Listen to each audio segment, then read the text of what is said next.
seorang lelaki tua yang bernama Intobu. Intobu tinggal berdua bersama anak tunggalnya yang bernama Impala. Istri Intobu sendiri sudah lama meninggal. Kehidupan sehari-hari Intobu dan anaknya sangat miskin.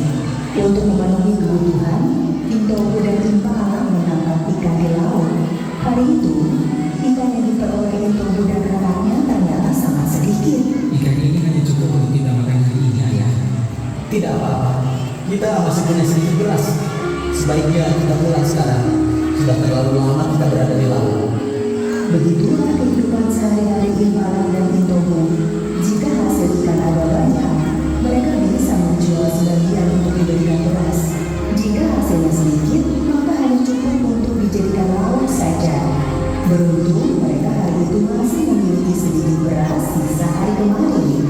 Berbeda dengan Intobu, Impala sepertinya mulai jenuh dengan kehidupan mereka yang miskin. Hingga suatu hari, ia duduk di pantai sambil melihat kapal-kapal yang besar yang lewat. Ketika pulang dari pantai, Impala pun berbicara kepada ayahnya. Ayah, aku ingin sekali pergi merantau. Hendak merantau kemana engkau anak? Aku ingin mengubah kondisi kita yang miskin ini, Ayah. Aku ingin pergi ke tempat baru dan mencari pekerjaan yang lebih baik. Impala, apakah engkau tega meninggalkan ayahmu sendirian? Ayah sudah tua. Tapi Ayah, Anak, jika tercapai cita-citamu, segera pulang. Janganlah engkau lupakan anak. Akhirnya, Impala pun pergi merantau. Meski Intobu sudah berusaha keras memujuknya, keinginan Impala untuk merantau terlalu besar. Tidak ada pilihan lain bagi Intobu selain merelakan anak satu-satunya pergi merantau.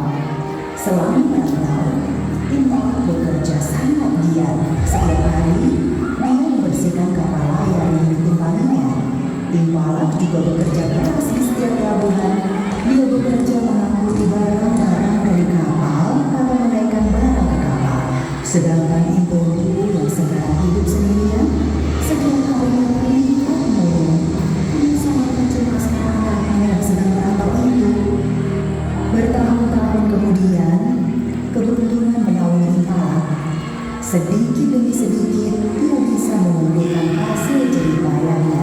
Dan sekarang, dia sudah menjadi seorang saudagar yang kaya raya. Impala juga menikah dengan seorang perempuan yang cantik jelita. Kakanda, kapan adiknya dibawa pergi ke kampung halaman? Kakanda bilang masih mempunyai seorang ayah. iya istriku, jangan khawatir. Sekarang kita berlayar menuju kampung halaman Kakanda. Bertahun-tahun sejak ditinggal merantau oleh Impala, Intobu seperti kehilangan semangat hidup. Dia hanya memikirkan keselamatan putranya. Hari itu, Intobu baru saja menaiki perahunya untuk pergi mencari ikan. Dari kejauhan, dia melihat sebuah kapal layar besar mendekat. Semoga perahu layar itu membawa anakku. Kalimat itulah yang selalu diucapkan oleh Intobu ketika melihat sebuah kapal yang dekat ke pantai.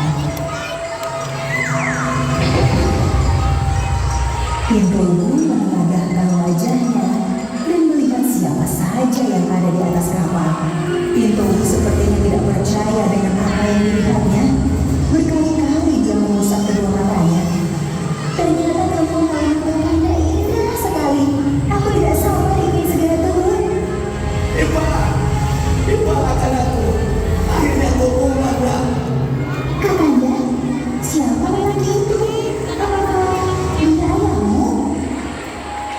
Impala, akhirnya kau pulang, nak.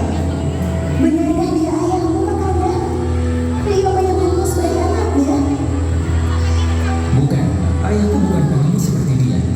Nakoda, segera angkat jangkar dan pergi dari pantai ini. Impala, jangan pergi. Ini ayahmu. Bertahun-tahun aku menantikan kepulanganmu, nak. Hei pengemis tua, pergilah. Aku tidak punya ayah sepertimu. Bagai bersabar kecil, Intobu terkejut mendengar apa yang baru saja diucapkan oleh Impala. Sungguh hancur hati Intobu. Dia tidak menyangka anak yang ditunggunya selama bertahun-tahun bisa berbuat seperti itu. Impala, sungguh tega kau terhadap ayahmu. Aku mengutukmu dan kau menjadi sebuah batu.